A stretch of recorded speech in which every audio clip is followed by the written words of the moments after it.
Hello সবাই কেমন আছেন? আমার ভিডিওতে আসার জন্য অনেক অনেক ধন্যবাদ। আজকে আমরা মারব লেগ। প্রথমে মারব স্কোয়াট। আমি সবাইকে বলি লেগটা ভালো করে মারার দরকার, কেন কি একটা এজের পরে জয়েন্ট পেইন অনেক কিছু স্টার্ট হয়ে যায়, তার জন্য লেগটা মারা খুবই দরকার। প্রথমে আমি ভালো করে ওয়ার্ম আপ করে নিই, তারপরে আমি স্কোয়াটে মারলাম প্রথম 60 কেজি দিয়ে, তারপরে 80 কেজি, তারপরে 100, 105, 110 এরকম করে ওয়েটটা বাড়িয়ে বাড়িয়ে করলাম। আপনাদের লেগ মারতে কেমন লাগে জানাবেন কমেন্টে। আমার তো লেগ মারতে খুবই কষ্ট হয়, তারপরও মারি, কারণ কি পায়ের ব্যায়ামটা খুবই দরকার স্ট্রেংথের জন্য। আর আমি পাওয়ার লিফটিং খেলি, তার জন্য স্কোয়াট মারা খুবই দরকার।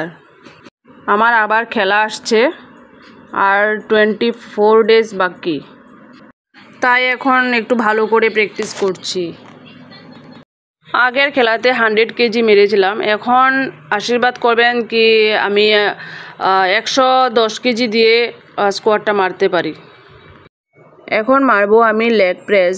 লেগ প্রেসও আমি ওয়েট বাড়িয়ে বাড়িয়ে 3টা সেট মারি, 12টা 15টা রেপ করে।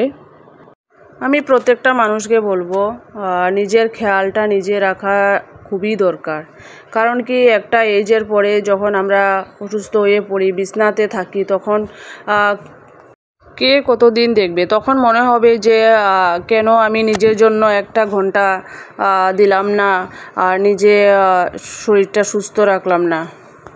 তার জন্য আমি বলছি যে নিজের জন্য 1 ঘন্টা বের করে জিম হোক বা যোগা হোক, এক্সারসাইজ হোক, ঘরে করো বা যেখানেই করো, খুবই দরকার করাটা।